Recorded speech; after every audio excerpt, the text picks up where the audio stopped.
All right, you're good. Awesome. So we're investment sales track. Take one.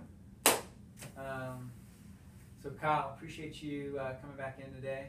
Absolutely. The purpose of today's meeting is just to get back together. You know, last time we talked about how you had a number of different accounts, a number of different places. Yeah. Some with Roth IRA accounts, Mm-hmm. and that old 401k account, and then you've amassed a substantial amount of money in your checking account. Yeah. It is not doing a whole lot right now. No, it's not. And so we'll get a game plan just on how to invest those dollars. And that's really the purpose of today is we're not going to have a recommendation and a cookie cutter approach and send you on your way, but rather we want to really get to know where you're at. Okay. And your kind of tolerance for risk. And we'll talk more about what that looks like. Okay.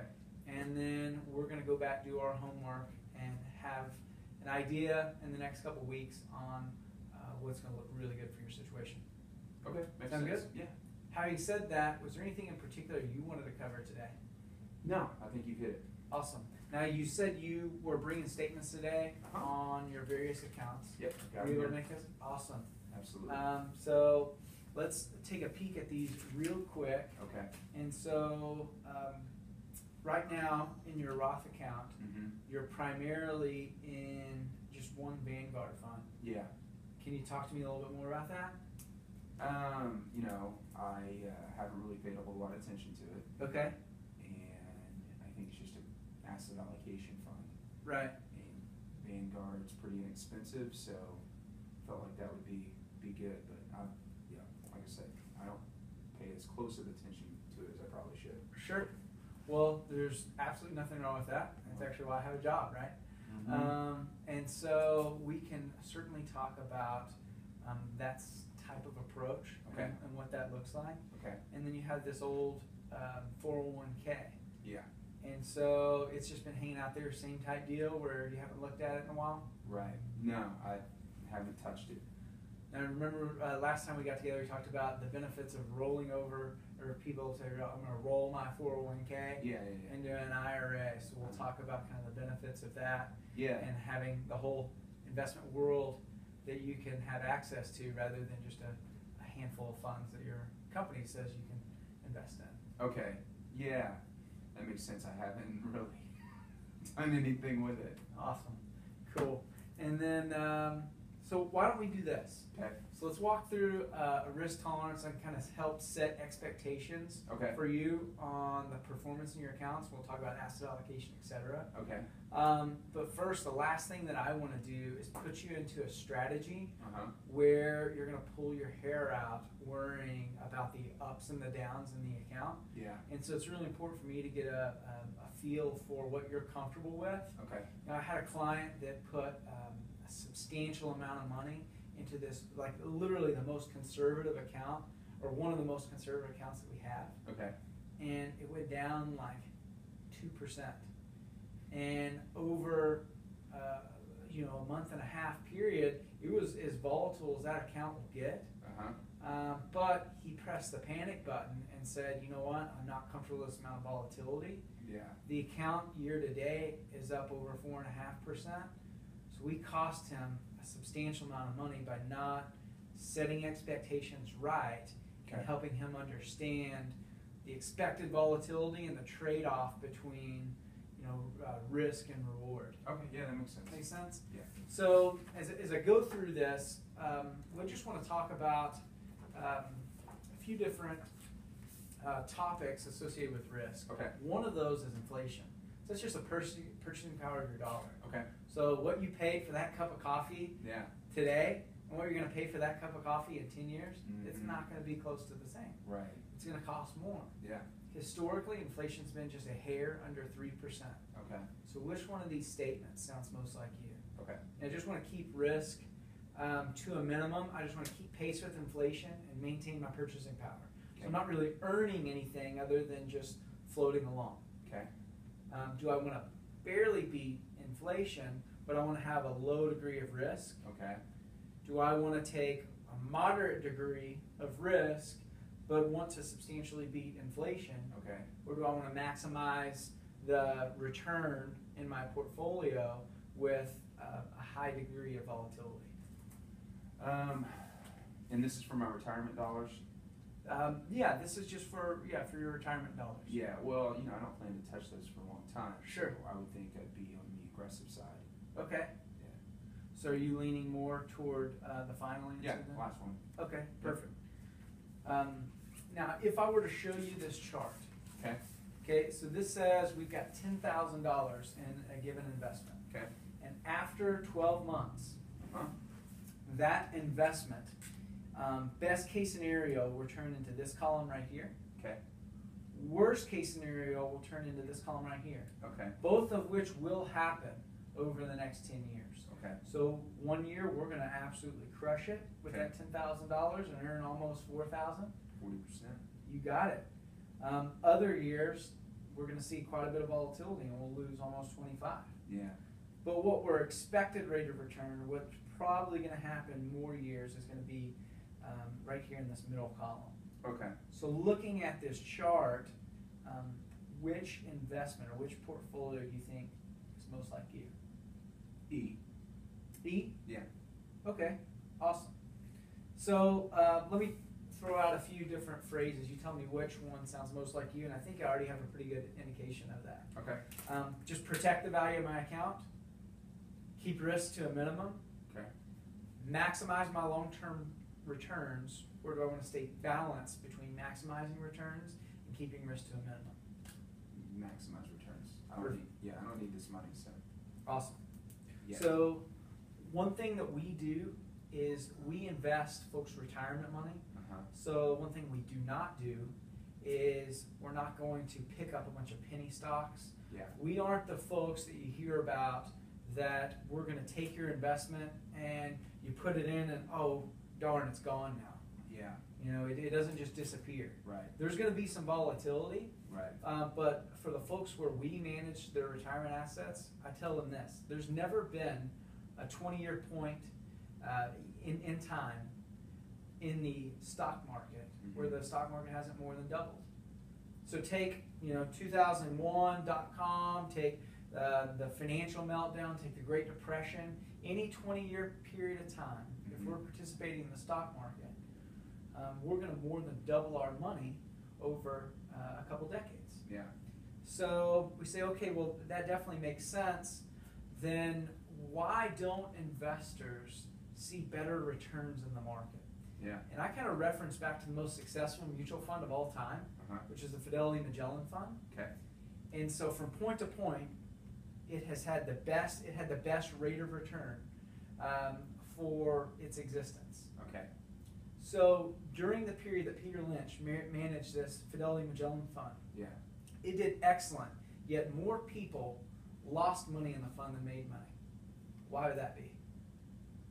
They got out at the wrong time. They got out at the wrong time. Yeah. They saw, oh, this fund's doing really great, let's get in now, and then it started to go the other direction. They panicked and sold Yeah. and lost, Yeah. and then repeat the process. Right. So this next question isn't if, but when. So we're going to see a 20% pullback in the market. Okay. When that happens, we're going to have a conversation. Okay. And what are we going to do, or how are we going to react when it inevitably happens? Okay. Are we going to be like my client previously and say, listen, I just can't stomach the volatility and move? Get me out. Yeah. Get me out? Are we going to say, no, let's stick to our portfolio, but we'll keep an eye on things? Double down. Or the last question is double down and say, well, this is really a buying opportunity. Yeah, that's me. That's you? Yeah. Awesome. So let's look at this last chart here. And this is in a given year on the upside versus a given year on the downside. Okay. So potential upside in a great year versus downside. And you can Okay. see the deviation Yeah. in terms of the ups and the downs. Okay. You are all the way A. That's all right. So I'm going to go out on a limb, read this last statement, and tell me if you strongly disagree, or more than likely you're going to agree to it. Yeah, I agree. Okay. I mean, the way I look at it is, relatively young and don't plan on touching this money, nor do I need this money anytime soon. Sure. No, Is that right? No, that completely makes sense. Okay. To have that sort of mindset or that sort of approach, which is great. The challenge there is based on where your account statements are right now. Yeah. The approach isn't reflective of how you feel. So right now you're in this balanced allocation fund where you're in 60% stocks and 40% bonds. Uh-huh. That's a great allocation for someone that is approaching retirement or maybe even in retirement. Sure. But what we would call that is somewhere where they're kind of middle of the road, kind of like a moderate type investor. Okay. Where I would classify you, and I think you would classify yourself as more of an aggressive type investor right now. Yeah. Does that make sense? Yeah. So let's have a conversation about the non-qualified dollars. Okay. And then we'll talk a little bit about where we're going to take our risk within your portfolio. Okay. Sound good? Yeah, makes sense. Okay, so you've built up well over 6 figures right now that you said that's in your checking account. Yeah. How much are you adding to that each month? Do you have any idea? Probably right now adding around 3,000-4,000 a month. 3,000 to 4,000. That's excellent, man. Really good job. Continuing to save is awesome. Now, putting that money to work would be the next step. Yeah. And so what we need to do is take a step back and say, all right, what's the best way to put that money to work? Okay. And it wouldn't be allocating all of those dollars in an Yeah. aggressive portfolio. No, I don't want to do That just wouldn't make sense. Yeah. So let's talk about how we could systematically invest and have a plan behind that. Okay. So I look at the world in really 3 different buckets. Okay. So you have your 3 to 6 months worth of reserves that you want to keep in cash. Mhm. For all intents and purposes, we'll call that, I don't know, around $25,000 for you.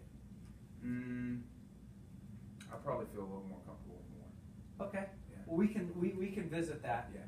But let's just say financial planning 101. Let's Yeah. just call it 3 to 6 months of cash that we're going to keep on hand and not earn anything.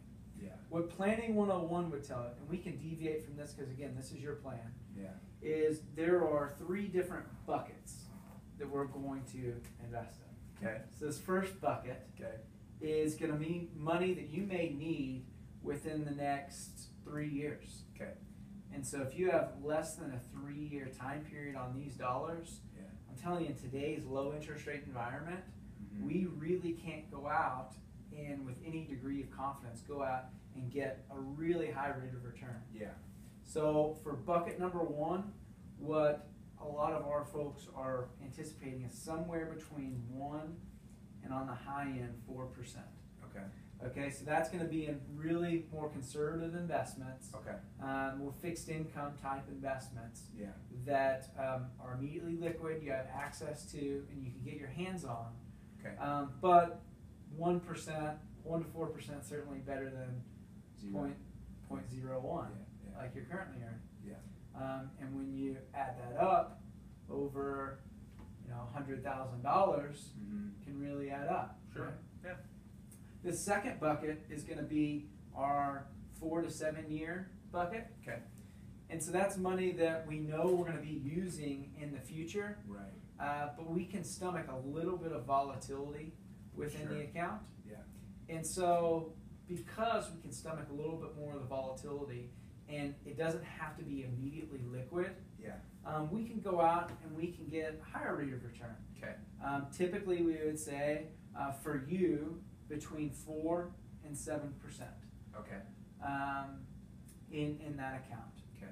The last bucket, or bucket number 3, would be 7+ years. Okay. So this is kind of like your Roth IRA, your retirement accounts. This is money that you can stomach volatility, and because you can stomach that volatility, we're going to expect 7+%, Okay. maybe even plus, Okay. depending on the individual investments that we go into. Okay. Okay, so again, by no means, just because you're an aggressive investor, do we think you should put everything that you have into that, Right. but rather, because this is your plan, we should have a conversation now around what you're going to be most comfortable with in each of these buckets, Okay. knowing that we can move from bucket to bucket Okay. in the future. Okay. That makes sense. So having said that, we kind of started out, and the rule of thumb is 3 to 6 months worth of your expenses in Yeah. cash. Yeah. Outside of that, what we can do is link up your checking account to this first bucket Okay. and at least have it earning something. Yeah. Now, albeit not a ton, Right. it will be doing something. Okay. And then anything that you're comfortable with saying, well, I'm not sure if I'll need it or not, but I'd like to go get a higher rate of return than this. Mm-hmm. What we can do is start working into these other 2 buckets. Okay. Does that make sense? Yeah, it does. It does. So, having said that, if we were to look at where you're at right now with your non-qualified dollars, Mm-hmm. how do you feel about an allocation one way or another? I think I'd like to keep this because we average about $10,000 a month in expenses. Okay. So I'd probably keep that closer to maybe 40,000. Okay. Just split the difference between 3 and 6 months. Sure. Absolutely. And then over here, I would say that leaves about 100,000 between these 2 buckets, right? Well, between any of the buckets that you think make sense. Okay. Well, maybe like 30,000 here. Okay. And then I could go, because that leaves me with another, I don't know, 50, and then the rest out here. Okay. So, if I'm hearing you correctly, about 30, 50, and then that would be another 40 here. Yeah. Does that sound about right? Yeah, I can add to these buckets, right? Yes, we can add to, and what we'll do in our next meeting Uh-huh. is we're going to customize a plan based on these figures, Okay. and then we'll get back together and talk about how we will allocate these and how we can add to each of them. Okay. And so we can systematically pour into one of the buckets depending upon what your cash flow situation looks like. Okay, what types of investments go in each one of these buckets? That's a good question. So in bucket number 1, whenever we're going after that 1 to 4%, Uh-huh. we're primarily going to be in with your non-qualified dollars, municipal securities. Okay. So those are like municipal bonds. Whenever a school district needs to raise funds, they'll Uh-huh. issue a bond, Okay. and we will buy various funds associated with that. Okay. We will have a little bit of exposure to the markets, Okay. but not a whole lot. Okay. Within the other 2 buckets, Uh-huh. we will look at a combination of both the fixed income or bonds, Okay. and then our portfolios, and we'll talk to you about a few different strategies. We'll be incorporating ETFs, Okay. which are currently what you're in Vanguard, keeping fees really, really low, Okay.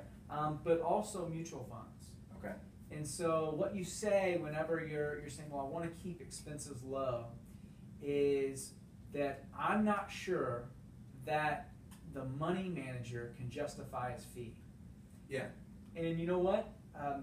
You're actually right in certain years. Mm-hmm. And there is merit to Vanguard saying money managers have a really difficult time justifying their fee, specifically when they're talking about the large cap sector.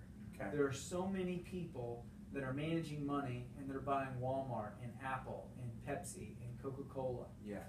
that mathematically for them to charge their percent Uh-huh. or whatever they're charging on top of having to beat the index, sometimes it can be a challenge. So whenever we go through our recommendations, one thing that you'll appreciate is we'll show you what the expense is, Okay. and then what we look at is something called alpha. So we say, can the money manager justify their fee? Yeah. If they're not justifying their fee, my role is to fire them and get somebody in that can justify their fee. Okay. If not, we'll certainly go to indexes to keep fees really, really low. Okay. Now, the secondary wrinkle to that is, okay, well, we have this asset allocation. Okay.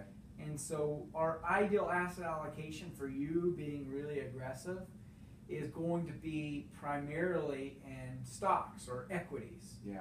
Some of that is going to be international. Okay.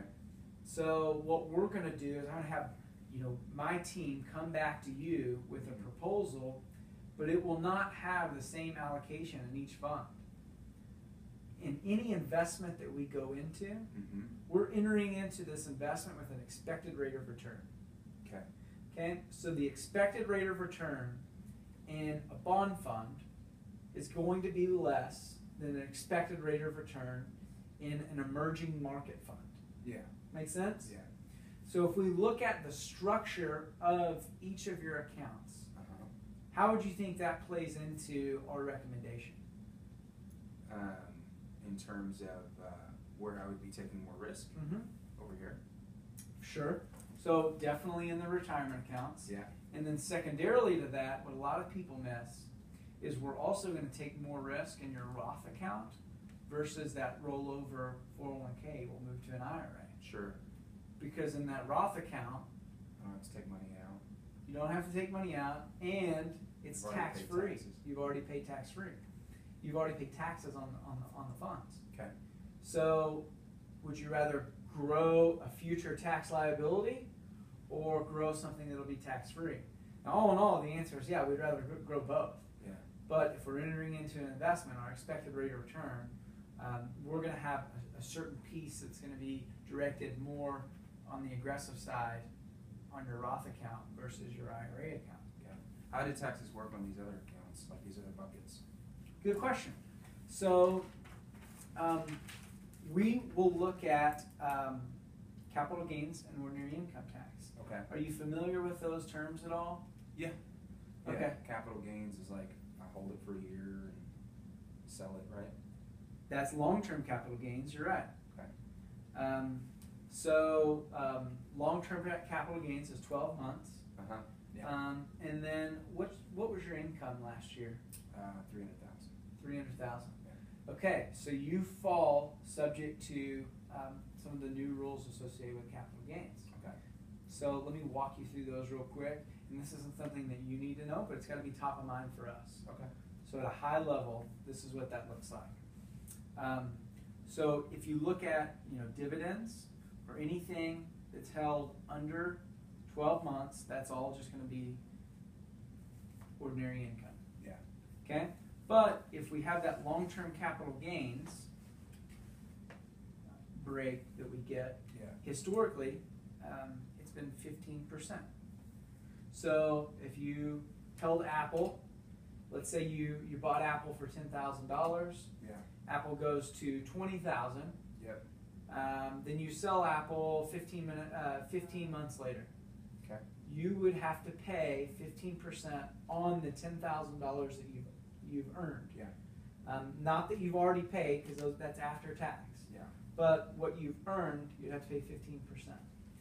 Now, since Obamacare has come out, you actually get to pay an extra 3.8%. Oh man. Yeah. And that. And I get to pay more for my health insurance. There you go. What's up with that? I don't know, man. You make too much money. For worse coverage. Quit being so successful. Can you do that? It's not. Yeah. No, I'm just kidding. But so the line in the sand there is 250,000. Okay. So now, instead of the 15,000, you get the 18 and change. Okay. Okay. Now, the next bar that you're probably going to pass pretty soon, when you and Julie make over the top marginal tax bracket, Yeah. which is around 450,000. Okay. Then capital gains is going to jump from 15 to 20%. Okay. Okay, but you're always going to be subject to that additional Obamacare tax. Yeah. So it's the 3.8 plus the 20,000. So 23.8. 23.8. It's a surcharge. It is the surcharge. But you only have to pay that on money you're making. And that's a good thing. Yeah, it's better. Because guess what? We would pay that on all the money you've made in your checking account for the past year, and we couldn't buy that cup of coffee. That's a good point. Right? That's a But good we're point. going to next year. That's right. And so what we'll do is put together a plan Mm-hmm. that takes into account these taxes. Okay.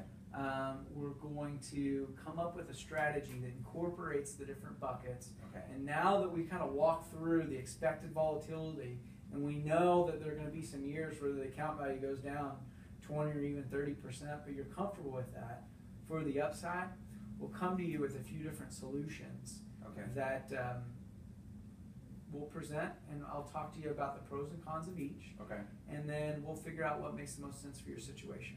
Okay. Having said that, do you have any problem or aversion to investing internationally? No. Okay. Some people just, they're like, I'm not paying China anything. I can't invest internationally. No. Okay. Okay. Okay, perfect. So we'll put together a plan. What other questions do you have for me?